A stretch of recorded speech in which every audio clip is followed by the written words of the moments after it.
خدا کا تصور کوئی نیا تصور نہیں ہے، یہ صدیوں سے رہا ہے. یہ کچھ ریلیجن 3000 سال پرانے ہوں گے، 4000 سال پرانے ہوں گے، لیکن انسان کوئی 10,000 12,000 سال سے ایگزسٹ کرتا ہے ہومو سیپین کی شکل میں، اور ہمیشہ کچھ نہ کچھ مذہب رہے. یہ مذہب جاہلوں کے نہیں تھے، یہ مذہب ایک ایسی گریک سوسائٹی کے تھے جہاں بڑے بڑے فلاسفرز پیدا ہوئے. یہ مذہب ایجپشینز کے تھے جنہوں نے پیرامڈز بنائے تھے. یہ رومنز کے تھے کہ جن کا آرکیٹیکچر اور سینٹ یعنی پہلی بنیاد ڈیموکریسی کی لمیٹڈ تھی مگر ڈیموکریسی تھی، یہ ان لوگوں نے کیے تھے. تو ان کا جو جوپیٹر تھا، را تھا، زیوس تھا، انہیں اس پہ اتنا ہی اعتماد تھا جتنا آج کسی مذہبی آدمی کو اپنے خدا پہ ہوگا.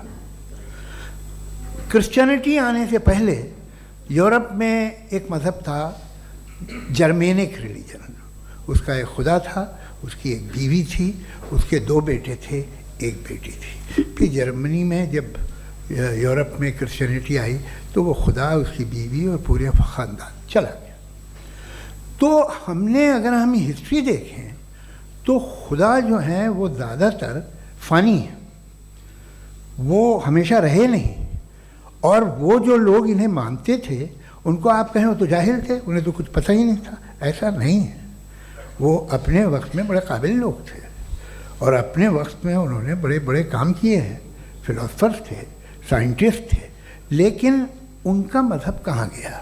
ان کے خدا کہاں گئے؟ آج جو خدا ہیں دنیا میں لوگ انہیں مانتے ہیں. آپ کو کیا معلوم کہ کتنے برسوں کے بعد کیا ہونے والا ہے؟ ہم یورپ میں دیکھتے ہیں تو چرچ خالی ہیں. تو وقت کے ساتھ چیزیں بدلتی ہیں. جہاں تک اس کا تعلق ہے مذہبوں کا، ہر مذہب آپ سے ایک چیز مانگتا ہے، فیتھ. یہ فیتھ کیا چیز ہوتی ہے؟ What is the difference between faith and belief? یہ تو بہت ہی احمقانہ بات ہوگی کہ کوئی آدمی کہے صاحب اگر خدا ہے تو مجھے دکھائیے. یہ تو جاہلانہ بات ہوئی. میں نے تو نارتھ پول نہیں دیکھا ہے مگر میں مانتا ہوں کہ نارتھ پول ہے. میں کیوں مانتا ہوں؟ اس لیے کہ اگر یہ دنیا راؤنڈ ہے تو اس کا کوئی ٹاپ ہوگا. کچھ لوگ ہیں جو وہاں گئے بھی ہیں، کامن سینس کہتا ہے کہ ایسا ہوگا، ثبوت ہے، گواہ ہے، ریزن ہے. تو یہ میرا فیتھ نہیں ہے. تو فیتھ میں اور بلیف میں ڈفرنس کیا ہے؟ جو مذہب مانگتا ہے آپ سے، ہر مذہب فیتھ مانگتا ہے. فیتھ کا مطلب یہ ہے کہ نہ کوئی گواہ ہو، نہ کوئی ثبوت ہو، نہ کوئی ریشنل ہو، نہ کوئی لاجک ہو، نہ کوئی پروف ہو، مگر تم ایک بات کو مانو. یہ ہے فیتھ. ورنہ بلیف ہوتا. اگر اس میں کچھ بھی ثبوت ہوتے، گواہ ہوتے، تو پھر اسے آپ بلیف کہتے ہیں. جیسے میرا بلیف ہے کہ نارتھ پول ہے، میرا فیتھ تھوڑی ہے. فیتھ ان تمام شرطوں کو رد کرتا ہے. تو پھر اسٹوپیڈیٹی کیا ہے؟ اگر میں ایک بات ایسی مانوں جس کی نہ کوئی لاجک ہے، نہ کوئی ریشنل ہے، نہ کوئی پروف ہے، نہ کوئی گواہ ہے، نہ کوئی ثبوت ہے، اور میں اسے مانوں، تو یہ اسٹوپیڈیٹی ہوئی. اسے ہی بھائی کل کو میں یقین کر لوں کہ ایلون مسک جو ہے میرا بھائی ہے تو مجھے انتہائی خوشی ہوگی، سکون بھی بہت ملے گا مجھے. لیکن اور کہے بھائی کیوں مانتے ہو؟ کیا ثبوت ہے؟ بھائی وہ تو امریکن ہے اور تم تو انڈین ہو، وہ تو نسل الگ ہے، تمہیں کبھی ملے بھی نہیں. صاحب دیکھیے یہ میرا فیتھ ہے، اس پہ بات نہ کیا. فیتھ کا مطلب ہی یہ ہے کہ آپ پروو نہیں کر سکتے. اگر آپ پروو کر سکتے ہو تو فیتھ کی ضرورت ہی نہیں. پھر تو آپ بات کریں گے، آپ کتنی بحث کر لیجیے. الٹیمیٹلی دنیا کا ہر مذہب فیتھ پہ ٹکا ہے. اور فیتھ کا مطلب ہے ایک ایسا یقین جس کا کوئی ثبوت، کوئی گواہ، کوئی ریشنل نہیں. اب آپ یہ کہیں کیا آپ یہ کیوں کہہ رہے ہیں کہ صاحب یہ کائنات کس نے بنائی؟ کمال یہ ہے کہ آپ نے بتایا کہ ایک آئلینڈ پہ گئے اور ایک بال دیکھی. آپ نے یہ نہیں کہا کہ آئلینڈ کس نے بنایا. آپ کو صرف بال پہ حیرت ہوئی. ہم نے آئلینڈ پہ حیرت نہیں کی. ہوتے ہیں آئلینڈ. اسی طرح یہ آئلینڈ ہیں، ستارے، یہ گیلیکسیز، یہ سب آئلینڈ ہیں خلا میں.